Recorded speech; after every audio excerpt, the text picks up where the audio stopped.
सत्यप्रिया दलित शोषित प्रवासी समाज पार्टी से आज तारीख 25/10/2024। तो देखिए जानिए 2019 और 2025 के बीच इस देश में गधों की आबादी में 60% की गिरावट आई। 60% गधों की आबादी इस देश में गायब हो गई। जो गधा बिल्कुल सड़क पे घूमता था, आप और हमारे बीच का जीव था, वो लुप्त प्राय होने के कागार पे पहुंच रहा बेहद तेजी से, और इतनी तेजी से कि सरकार को जोधपुर में एक गधा संरक्षण केंद्र की स्थापना करनी पड़ी। अगर गधे को बचाने के प्रयास तुरंत शुरू नहीं हुए तो वो भी बहुत सारे जीवों की तरह इस धरती पर से गायब हो जाएगा। दूसरी एक चीज़ मैंने और परसों नोट की कल, और फिर वो उसको अखबार में पढ़ा। अक्टूबर का लास्ट है, दीपावली खड़ी भी है और पंखा पूरी रफ्तार से चल रहा है। मेरे दिल में हुक सी उठी थी, पंखा क्यों चल रहा है बिल्कुल दीपावली के टाइम पे।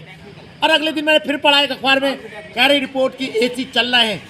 ये कौन सी समिट हो रही है जलवायु परिवर्तन को रोकने के लिए, टेम्परेचर को बढ़ने से रोकने के लिए? कौन सी समिट, कौन से मानक, कौन से कॉन्फ्रेंस हो रहे हैं, कौन से मानक स्थापित किए जा रहे हैं, दिशा निर्देश दिए जा रहे हैं टेम्परेचर को रोकने के लिए? पता नहीं। दोस्तों, शीर्षासन धरना आप जानते हैं लगातार जारी है जनहित याचिकाओं के लिए। मैं एक बार फिर दोहरा देता हूँ।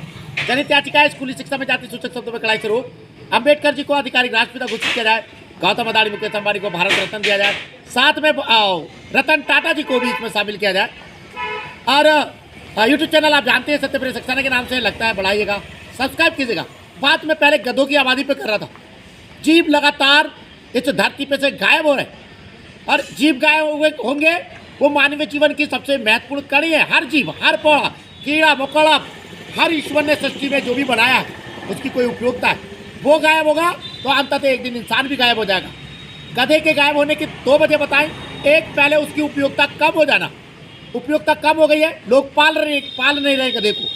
और दूसरी, चाइना के वो राक्षस हैं जो गधों को मार कर उनकी खाल से दवाइयाँ बनाते हैं। बहरहाल वजह जो भी है, हम चाहे जलवायु परिवर्तन है, चाहे गधा है, चाहे अन्य सृष्टि के जीव है, आपको इस सब में अपनी महत्वपूर्ण भूमिका निभानी होगी।